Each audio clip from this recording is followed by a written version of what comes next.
नमस्कार, मी Mansi. News अनकटच्या top 10 मध्ये तुम्हा सगळ्यांचं स्वागत करते. पाहूयात आजच्या टॉप 10 घडामोडी.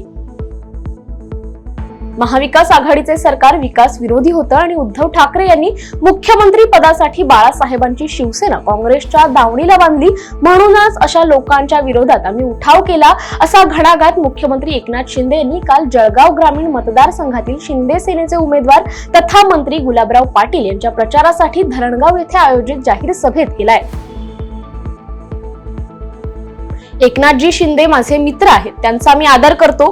मी एकनाथ शिंदे यांना दर्यापूरची जागा युवा स्वाभिमान पक्षाला देण्याची विनंती केली होती. दर्यापूर विधानसभा मतदारसंघात शिवसेनेचे उमेदवार उभे असून युवा स्वाभिमान पक्षाचे उमेदवारही उभे आहेत. लढत चुरशीची आहे. महाआघाडीत कोणताही वाद नसून आम्ही पूर्णपणे महायुती धर्माचे पालन करतोय, असं मत रवी राणांनी माध्यमांशी बोलताना व्यक्त केलंय.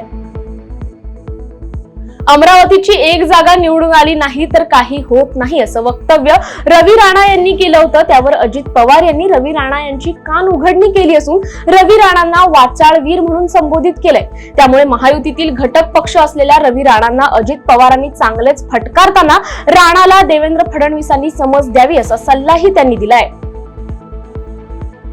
ज्या व्यक्तीने आपली निष्ठा विकली नाही, ज्यानं आपल्या धाराशिवच्या नावाला गद्दारीचा कलंक लावला नाही, त्या कैलास पाटील यांना खंबीर साथ द्या, असं आवाहन शिवसेना उद्धव बाळासाहेब ठाकरे पक्षाचे पक्षप्रमुख उद्धव ठाकरे यांनी धाराशिवच्या जनतेला केलंय. धाराशिवच्या जनतेने लोकसभेला जशी साथ ओमराजेंना दिली, तीच साथ कैलास पाटील यांना द्यावी. या लोकसभा मतदारसंघात असलेल्या 6ही मतदारसंघात महाविकास आघाडीचे उमेदवार निवडून द्यावे अशी इच्छा ठाकरेंनी व्यक्त केली आहे. माझ्या मागे 4 जण आहेत की संपूर्ण इंदापूर तालुका हे 23 तारखेला दाखवल्याशिवाय राहणार नाही, असा इशारा इंदापूर तालुक्यातील लाखेवाडीच्या सभेतून माजी सहकार मंत्री हर्षवर्धन पाटील यांनी थेट अजित पवारांना दिलाय.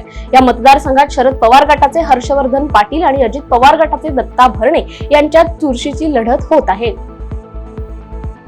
झारखंडमध्ये विधानसभा निवडणुकांच्या पहिल्या टप्प्यात 43 जागांसाठी आज बुधवारी निवडणुका होणार आहेत. तसंच 10 राज्यात 31 विधानसभा जागांसह केरळमधील वायनाड लोकसभा मतदारसंघात बुधवारी पोटनिवडणुका होणार आहेत. वायनाडमध्ये काँग्रेस नेत्या प्रियंका गांधी निवडणूक रिंगणात आहेत. सिक्कीम मधील विधानसभेच्या 2 जागांवर 30 ऑक्टोबरला सिक्कीम क्रांतिकारी मोर्चाच्या 2 उमेदवारांची बिनविरोध निवड झाली आहे.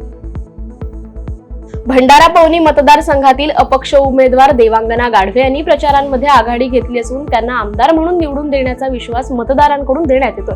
त्यांच्या सध्या सुरू असलेल्या गावभेटीमध्ये तरुण कार्यकर्ते, ज्येष्ठ नागरिक आणि महिलांचा गाढवे यांना मोठा प्रतिसाद मिळत असल्याचं पाहायला मिळतंय.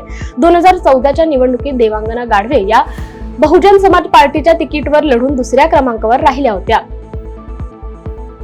आगामी विधानसभा निवडणुकीसाठी दिव्यांग आणि 85 वर्षावरील ज्येष्ठ नागरिक मतदारांना मतदान केंद्रावर येण्यात अडचणी येऊ नयेत यासाठी निवडणूक प्रशासन विशेष खबरदारी घेणार आहे. त्याचाच एक भाग म्हणून या मतदारांसाठी व्हीलचेअर व्हॅन, दिव्यांग सुलभ बसेस, इको व्हॅन, टॅक्सी, मतदानाच्या ठिकाणी जिन्यावर सरकती व्हीलचेअर आदी सुविधा दिल्या जाणार आहेत. मुंबई शहर जिल्ह्यातील अशा मतदारांना मतदान केंद्रावर पोहोचता यावे यासाठी सक्षम ॲपवर नोंदणी करण्याचे आवाहन मुंबई शहर जिल्हाधिकारी तथा अतिरिक्त जिल्हा निवडणूक अधिकारी संजय यादव यांनी केलंय.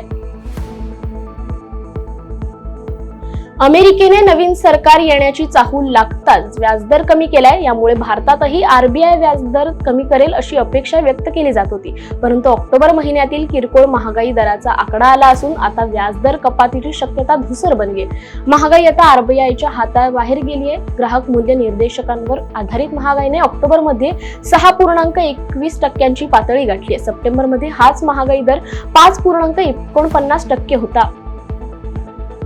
विमानतळासह इतर महत्त्वाच्या ठिकाणी सुरक्षा दलांची झपाट्याने वाढणारी तैनाती लक्षात घेऊन केंद्र सरकारने पहिल्या महिला CISF राखीव बटालियनला मान्यता दिली आहे. यामध्ये 1000हून अधिक महिला कर्मचाऱ्यांची भरती केली जाणार आहे. मिळालेल्या माहितीनुसार सध्याच्या मंजूर 2 लाख CISF कर्मचाऱ्यांमधून हे युनिट तयार केलं जाईल. केंद्रीय गृह मंत्रालयाने याच आठवड्यात आपला आदेश जारी केलाय. वरिष्ठ कमांडर दर्जाच्या अधिकाऱ्याच्या नेतृत्वाखाली एकूण 1025 महिला कॉन्स्टेबल या बटालियनमध्ये असणार आहेत. वेळ झाली या बातमीसह टॉप 10 मध्ये इथेच थांबायची. पाहत रहा न्यूज अनकट.